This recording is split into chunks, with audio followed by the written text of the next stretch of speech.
Series grouping में देखो क्या होगा, जैसे ये एक इंडक्टर है L1 है, इंडक्टर L2 है, इंडक्टर L3 है। यहाँ पे अपन कह रहे कि एक सोर्स ऑफ ईएमएफ ई है बेटा, इस टाइप से कनेक्टेड है। सोर्स ऑफ ईएमएफ ई है। अभी करंट बेटा इसमें आई फ्लो होगी, ये करंट आई है। तो हमें पता है बेटा, जैसे फर्स्ट जो इंडक्टर है उसके अक्रॉस ईएमएफ ई1 है, सेकेंड के अक्रॉस ई2 है और थर्ड के अक्रॉस ई3 है। यूजिंग केवीएल बेटा, Kirchhoff's voltage law, using KVL. और केवीएल बेटा क्या कहता है, E equals to applied EMF वो पोटेंशियल ड्रॉप के इक्वल होगा, E1 plus E2 plus E3 के इक्वल होगा। मीन्स यहाँ पे अपन कह सकते हैं E को अपन क्या लिख सकते हैं, तो L इक्विवेलेंट इंटू बेटा di/dt होगा। Rate of flow of current या rate of change of current with respect to time तीनों में सेम होगा। E1 को अपन लिखेंगे L1 di/dt, E2 को अपने लिखा L2 di/dt plus L3 di/dt के इक्वल होगा। di/dt से di/dt कैंसिल आउट, तो L equivalent L1 plus L2 plus L3 के इक्वल होगा। ये बेटा इक्विवेलेंट ईएमएफ है सीरीज के अंदर। सेम रेजिस्टेंस, जैसे रेजिस्टेंस में सीरीज में रेजिस्टेंस ऐड होता है, वैसे इंडक्टेंस है वो भी ऐड होगा। सीरीज ग्रुपिंग के बाद में हम बात करते हैं पैरेलल ग्रुपिंग। पैरेलल ग्रुपिंग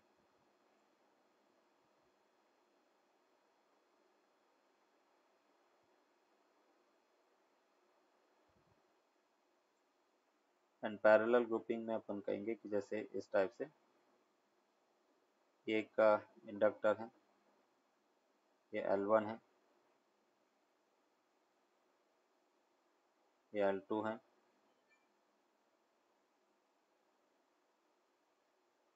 ये इंडक्टर L3 है, और यहाँ से अपन कह रहे कि एक source of EMF E,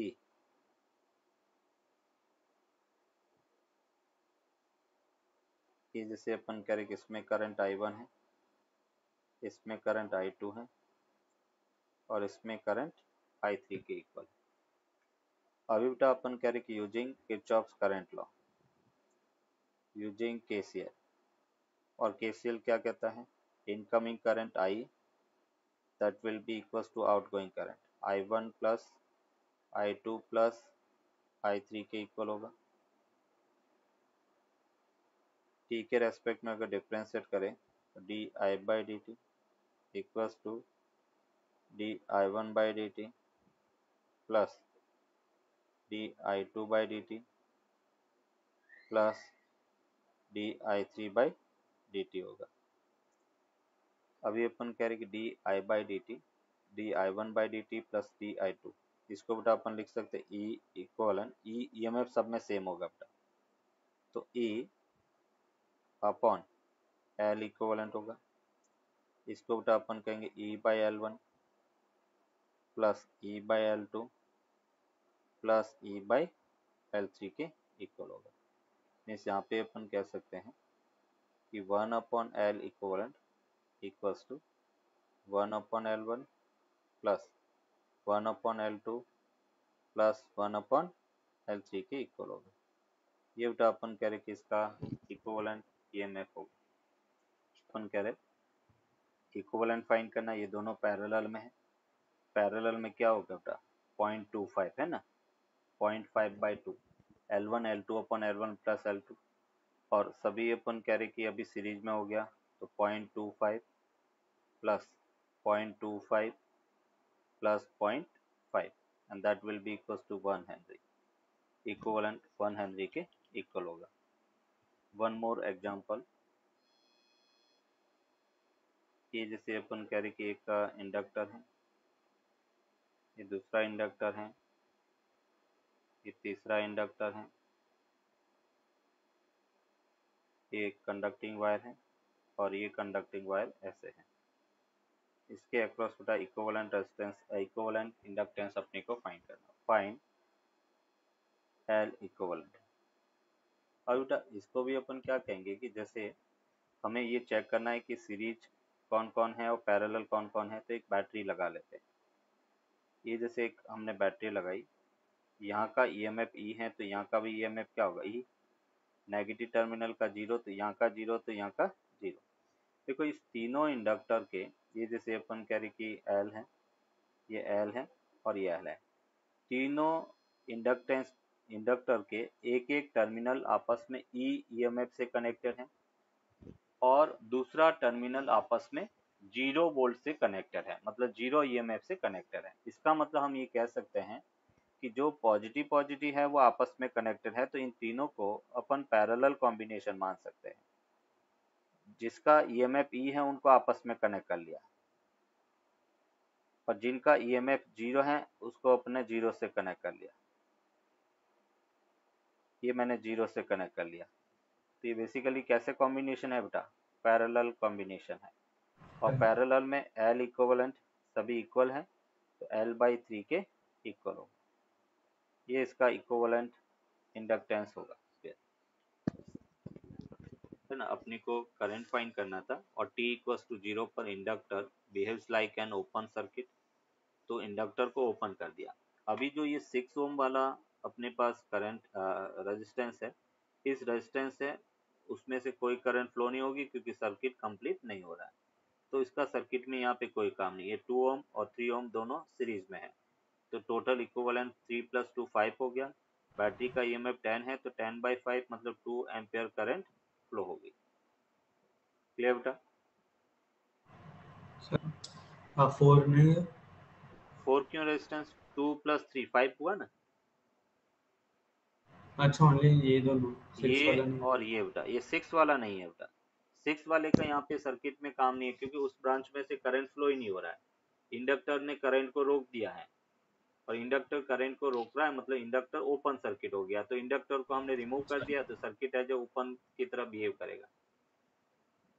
okay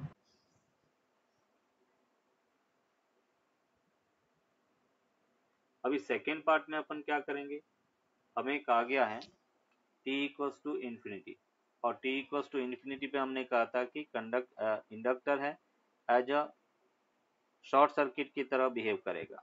तो यहाँ पे हमने कहा बी पार्ट अपन देख रहे हैं, at t equals to infinity या after long time inductor behaves like short circuit, एक वायर की तरह काम करेगा। Inductor behaves like a short circuit. और जब इंडक्टर शॉर्ट सर्किट है तो देखो सर्किट कुछ इस टाइप से होगा। ये 10 वोल्ट है, यहाँ पे रेजिस्टेंस 2 ओम है, ये 3 ओम है, ये 6 ओम है। अभी अपन कह रहे इंडक्टर को हमने शॉर्ट कर दिया, एक वायर की तरह लगा दिया। ये 6 ओम है, ये 3 ओम है और ये 2 ओम है। अभी करंट अपने को फाइंड करना, तो करंट क्या होगा, E/R इक्वल। यहाँ पे बेटा अपन कहेंगे ये दोनों रेजिस्टेंस अभी पैरेलल में है, और पैरेलल में है तो इक्विवेलेंट क्या होगा, 6 × 3/6 + 3 मतलब 2 ओम हो गया। और ये 2 और ये 2 ये दोनों सीरीज में है, तो 2 + 2 कितना हो गया, 4 हो गया। तो यहाँ से अपने को मिला ए की वैल्यू 10 है, आर इक्वलेंट 4 के इक्वल है, मतलब 2.5 एम्पियर करंट फ्लो होगी। एनर्जी हाफ Li² के इक्वल होता है।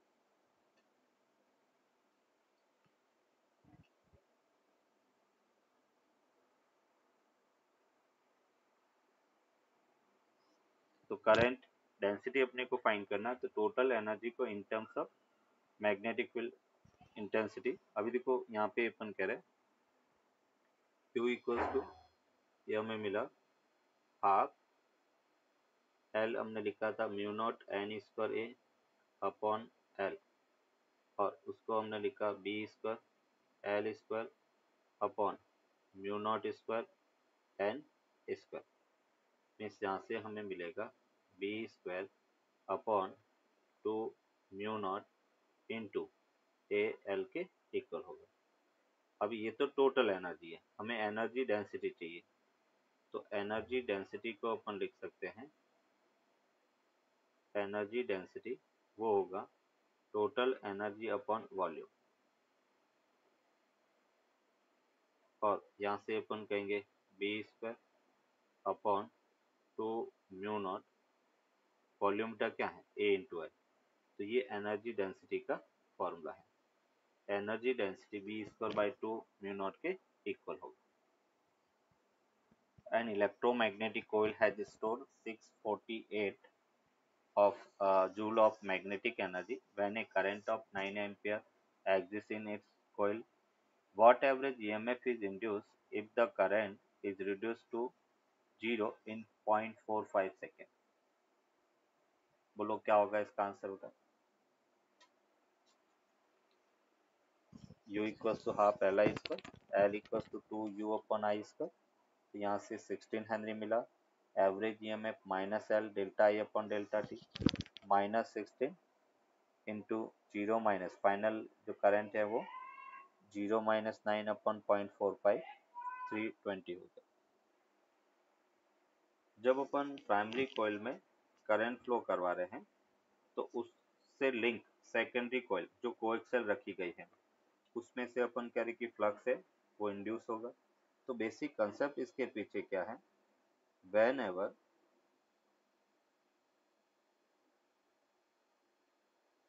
current passing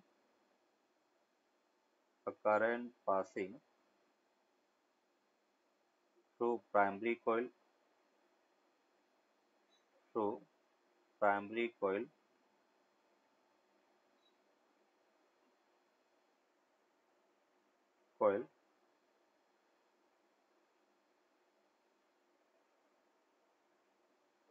and changes with respect to time, then magnetic flux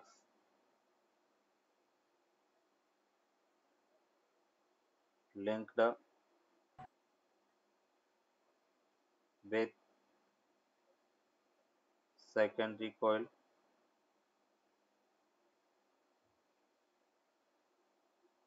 secondary coil also changes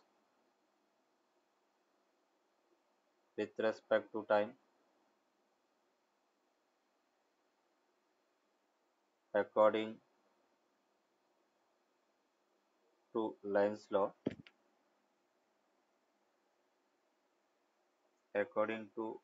law. For opposition of flux change,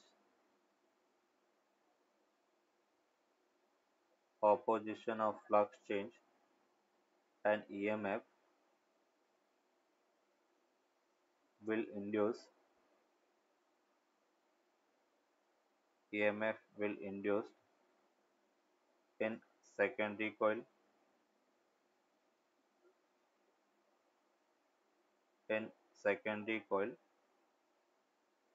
this phenomena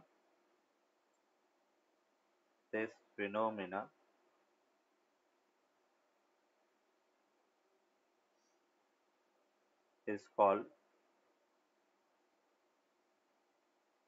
mutual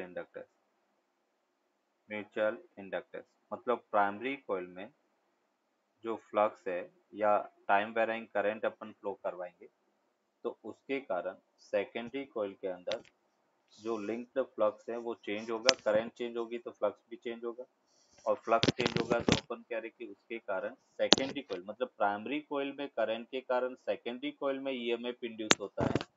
इस phenomena को अपन mutual inductance कहेंगे। एक के कारण दूसरे में इफेक्ट, म्यूचुअल इंटरेक्शन हो रहा है। एक कॉइल के कारण दूसरे कॉइल के अंदर जो इंटरेक्शन हो रहा है उसके कारण जो ईएमएफ इंड्यूस हो रहा है उसको अपन म्यूचुअल इंडक्शन कहेंगे। अभी बेटा हमने क्या कहा, हमने कहा कि फ्लक्स इन सेकेंडरी कॉइल वो करंट इन प्राइमरी कॉइल पर डायरेक्टली प्रोपोर्शनल होगा, उस पर डिपेंड करेगा। और प्रोपोर्शनल साइन हटाने के लिए कांस्टेंट बेटा अपन लगाएंगे, दैट इज m1। तो phi2 इक्वल्स टू बेटा mi1 है। अगर मुझे यहाँ पर m की बात करें, m फाइंड करना है, m यहाँ पर म्यूचुअल इंडक्टेंस है, तो वो phi2 अपॉन i1 के इक्वल होगा, that is called mutual inductance. m जो है वो म्यूचुअल इंडक्टेंस है। और इसकी अगर एसआई यूनिट की बात करें म्यूचुअल इंडक्टेंस की, तो एसआई यूनिट अपने को मिलेगा वेबर पर एम्पियर। ऐसा यूनिट है वो वेबर पर एम्पियर के इक्वल होगा। वेबर पर एम्पियर को अपन हेनरी भी कहते हैं। तो 1 वेबर पर एम्पियर वो 1 हेनरी के इक्वल होगा। नोट करो इसको यहाँ पर, अगर करंट है वो चेंज हो रही है टाइम के साथ में बेटा, करंट टाइम के साथ में चेंज हो रही है, हम कह रहे if the current it changes, if the current is changing with respect to time,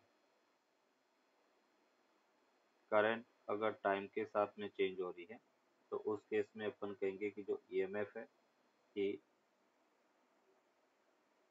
तो देखो यहाँ पे हमने कहा था phi2 वो m इंटू i1 के इक्वल था। मैं इसको t के रेस्पेक्ट में डिफ्रेंशिएट करता हूँ, t phi2 by d t equals to m constant है, d i1 by d t के इक्वल होगा। दोनों तरफ नेगेटिव से मल्टीप्लाई करेंगे तो minus t phi2 by d t equals to minus m d i1 by d t के equal होगा। और minus d phi2 by d t क्या होगा, ईएमएफ E2 होगा। तो E2 equals to minus m d i1 by d t है। अगर current change हो रही है तो उस केस में सेकेंडरी कॉइल के अंदर ईएमएफ है वो भी इंड्यूस होगा। ये सेकेंडरी कॉइल का ईएमएफ है। और जो करंट है वो प्राइमरी कॉइल की है। प्राइमरी कॉइल के अंदर current di1 by d T rate से चेंज हो रहा है, तो सेकेंडरी कॉइल के अंदर अपन कह रहे कि ईएमएफ E2 जनरेट होगा। और यहाँ पे अपन कह रहे कि अगर इस कंसेप्ट से m की बात करें, m इक्वल्स टू क्या हो रहा, E2 di1 by d t के इक्वल होगा। और यहाँ से अपने को मिलता है volt into second upon ampere, और उसको भी अपन हेनरी कहेंगे। तो ये अनदर यूनिट होगी, volt into second upon ampere, another unit of mutual inductance. Clear बेटा? अभी तो एक नोट करके अपन यहाँ पे लिखेंगे, जैसे फॉर्मूले में अपने को क्या मिला था, m equals to phi2 upon i है, तो हम कहेंगे mutual inductance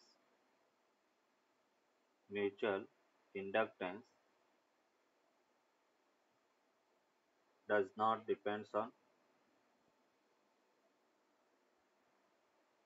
does not depend on the current flowing in primary coil। Primary coil पर डिपेंड नहीं करता। तो किस पे डिपेंड करेगा, तो यहाँ पे अपन कहेंगे म्यूचुअल इंडक्टेंस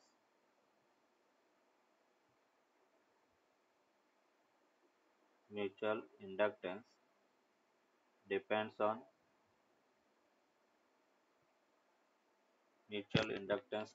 ऑन फर्स्ट अपन कहेंगे ज्योमेट्रिकल शेप, जैसे सेल्फ इंडक्टेंस में देखा था ज्योमेट्रिकल शेप,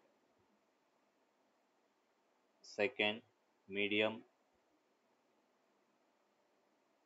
और तीसरा इसमें एक पॉइंट और है, वो है ओरिएंटेशन।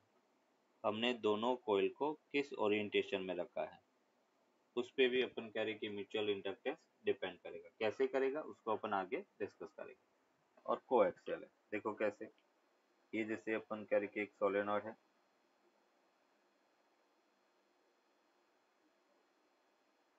और दूसरा सोलेनॉइड इसके ऊपर ऐसे है। एक ही एक्सिस पर अपन कह रहे कि दोनों को वाइंड किया। ये जैसे अपन कह रहे कि प्राइमरी कॉइल है, जिसमें नंबर ऑफ टर्न्स n1 है, सेकेंडरी में नंबर ऑफ टर्न्स n2 है। और जब इस टाइप से वाइंड करेंगे तो प्राइमरी कॉइल का पूरा फ्लक्स सेकेंडरी से लिंक होगा, दोनों में पूरा का पूरा फ्लक्स पास होगा। और अपन कह रहे कि लेंथ दोनों की सेम है। क्रॉस सेक्शन एरिया बेटा ए है। तो अभी अपन कहेंगे हमें m फाइंड करना बेटा, और m को डेफिनेशन से अपन क्या कहेंगे, फाई 2 अपॉन I1 के इक्वल होगा। Flux in secondary coil divide by current in primary coil. Secondary coil के अंदर फ्लक्स को अगर अपन देखें तो फ्लक्स कितना होगा, तो यहाँ से अपने को मिला total number of turns n2 है, और फील्ड है वो फर्स्ट कॉइल का होगा, और एरिया ए हो गया, अपॉन I1 है।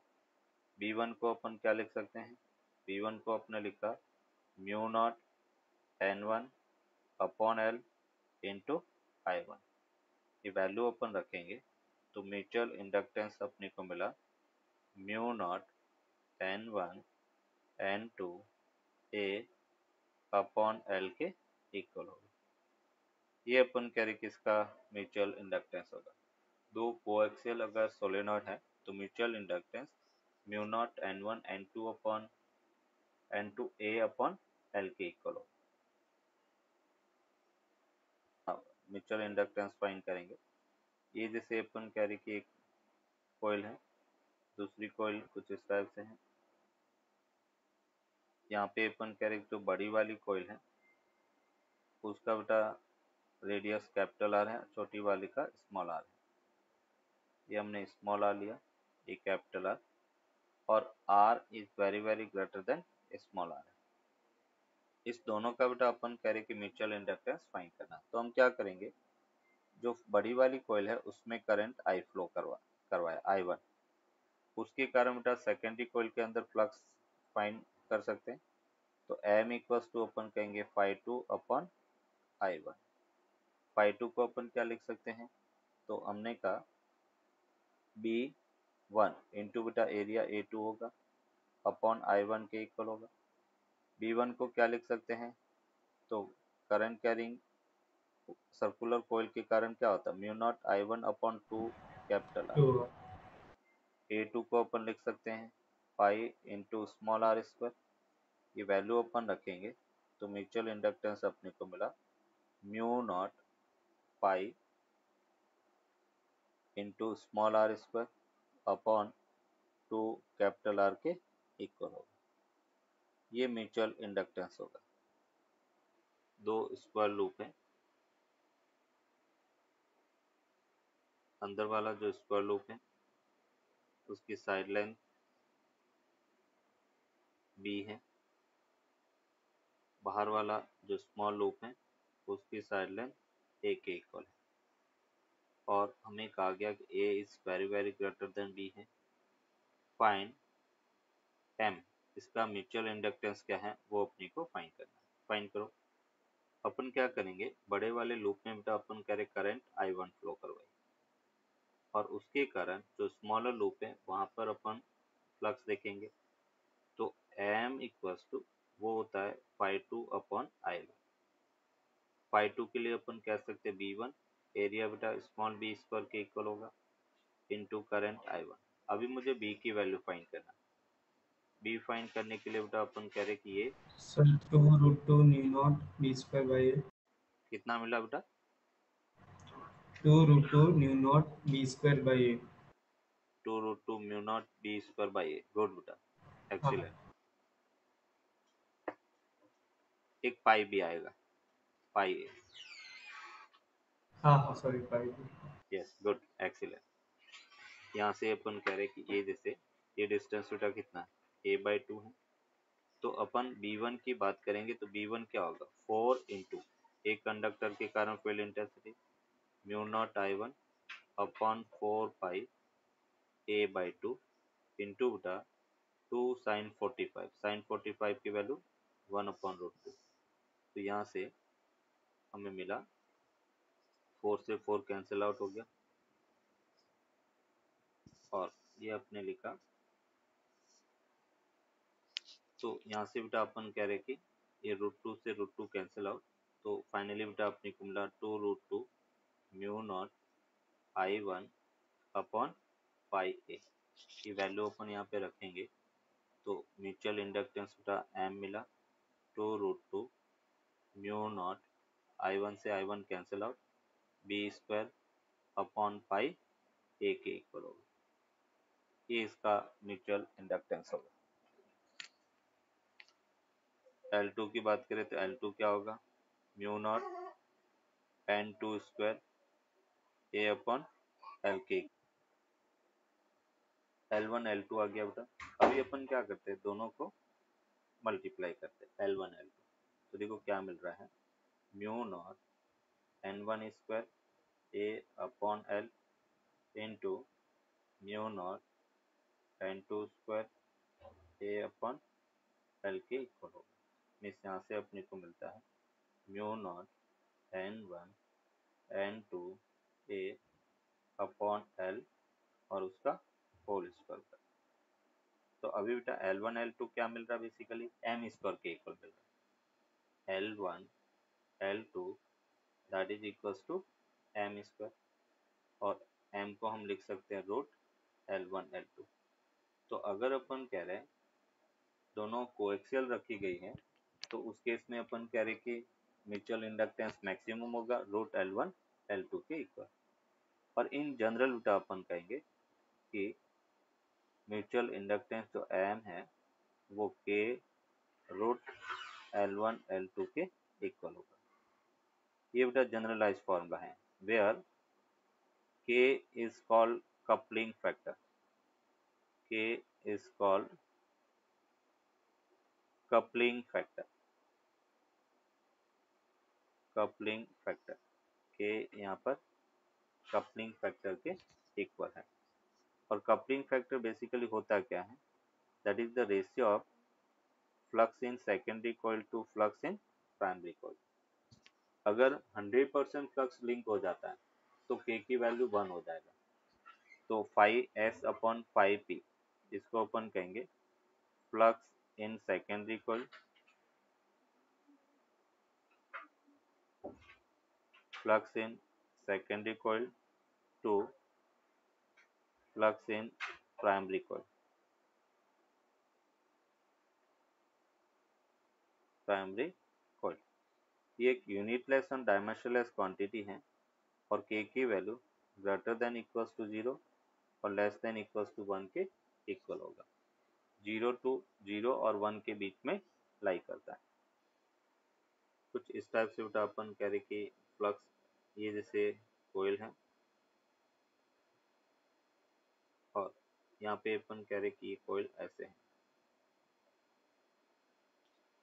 तो पूरा का पूरा फ्लक्स सेकेंडरी कोयल में बेटा लिंक होगा ऐसे, और फ्लक्स अपन कह रहे कि लिंक हो रहा है मतलब K इक्वल्स टू 1। तो उस केस में म्यूचुअल इंडक्टेंस मैक्सिमम होगा और मैक्सिमम रूट L1 L2 के इक्वल होगा। केस 2, अगर अपन कह रहे कि एक कोयल ऐसे है और दूसरी कोयल इसके परपेंडिकुलर है, दोनों अपन कह रहे कि जो एक्सिस है एक दूसरे के परपेंडिकुलर है, उस केस में कोई भी फ्लक्स लिंक नहीं होगा तो K इक्वल्स टू 0 होगा और K मिनिमम है तो अपन कह रहे म्यूचुअल इंडक्टेंस भी मिनिमम और 0 के इक्वल होगा।